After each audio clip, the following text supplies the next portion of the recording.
There, this is Tracy, and today I want to talk to you about a topic that I don't talk about often. In fact, I don't think I've ever talked about it. I have two sisters, and I had a mother. She passed away about a year ago, and I did not know that she was a narcissist until I started my journey right after she was gone. My two sisters right now live on the other side of the country from me, and I think our entire life, my mother triangulated us, and it was always pitting us against each other. There was never this sense of family and sisters are there to be with you for the rest of your life. That was not what was taught or engaged or really our family's role model. We didn't get that. And so I think because we were triangulated, because we were pitted against each other, what has happened is that now that my mom is gone, I've kind of always been in this role that I was the savior. I was the glue that helped the family stay together, and I was always there to help my sisters. And believe me, they have had so much drama in their life. Only this past year, after I started all my research, did I discover that my older sister is bipolar.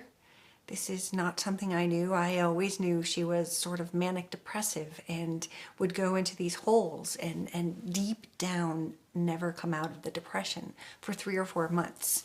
Her annual vacation was to get checked into a mental hospital because they would care for you for that period of time. And I'm not saying that she didn't need it. I'm not saying that she didn't have the coping skills to learn things that we all should have learned when we were children. But my mother didn't teach us that stuff. She didn't have the tools herself to give us that information. And in her controlling way, it was much better for her to keep the sisters apart, because together we would have had power to stand up against her. But individually, everyone vying for her attention and love gave her the narcissistic supply that she needed. So when I look at my sisters and I look at how different we are, I'm really starting to understand and take these recordings of what happened in our life and analyze them in a completely different way. Things that they've done to me or to my child are flooding back to me with a new filter.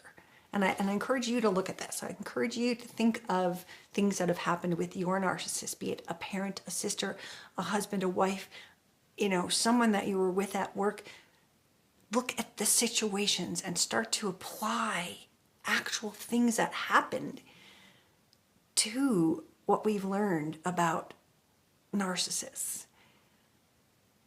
One thing that kept my sisters going for years and years was, Mom loves me more. She loves me, and you are not the one.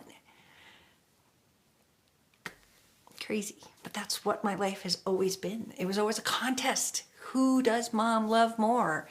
And the more we gave to her, the more we were there for supply, then we became the favorite. My parents had a house in Maine, and when my child was younger, we used to go up. Me, my son, and my brother would go and spend a week with them. And it was a great vacation. It was all we could afford at that time of my life. But when I did that, I was the favorite child because both my sisters never went there. I think one did go at the end, but my older sister really hasn't wanted anything to do with my mother in a really long time, including when she was dying. My sisters, particularly my younger one, has always told lies to my mother and created these fantasies that my mother would believe, and I would have to defend myself. One of the most popular lies that she would tell my mom was that I was keeping her away from my child, her nephew. I wouldn't let her talk to him. And I would tell my mother, she never called. She has never called him. How can I be keeping her away from him? She knows the phone number. He's 10, he's 7. Call him. And my mother and my sisters really, to this day, think that a child, a teenager, or a young adult is going to reach out and try to talk to them. That's not the way it works. I think that we have to look at the things that they've done to me. They smeared my name, got my mother against me. When I moved to Colorado for my ex-husband's job, I didn't even know where Colorado was. It was not my intention to get away from my mother or to slack off in caring for her. My husband moved us here. I had no choice. And yet, the lie that they told my mother over and over again was that I was here to get away from her and get away from the responsibility of having to take care of her. Ultimately, that ended up not being so true, as I flew her here by medical jet to care for her for the last half a year of her life. So the fact that they kept on saying that and they held to it is just amazing to me. The drama that has always followed my sisters, I am now learning is a huge trigger for me. It's a way for them to get me to do things that I wouldn't have done otherwise.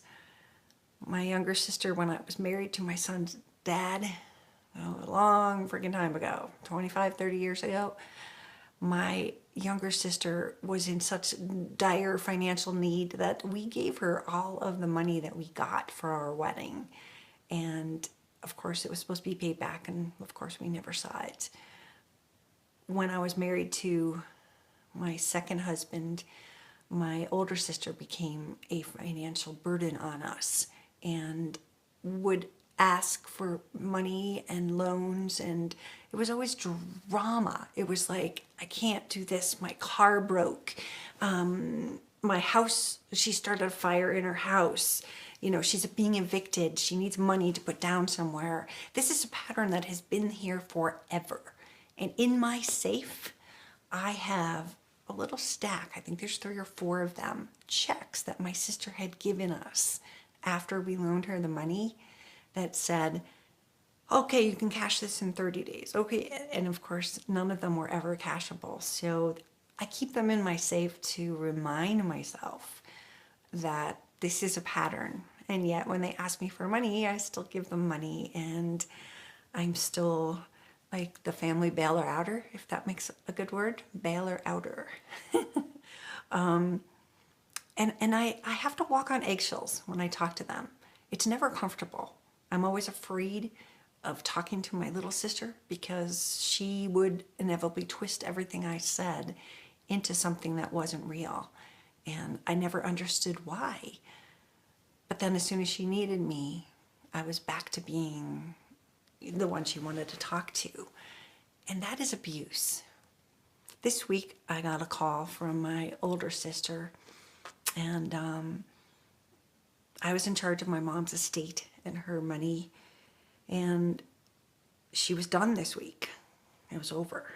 She had a certain amount of money and budgeted herself, but then kept asking me for more and more and more and more.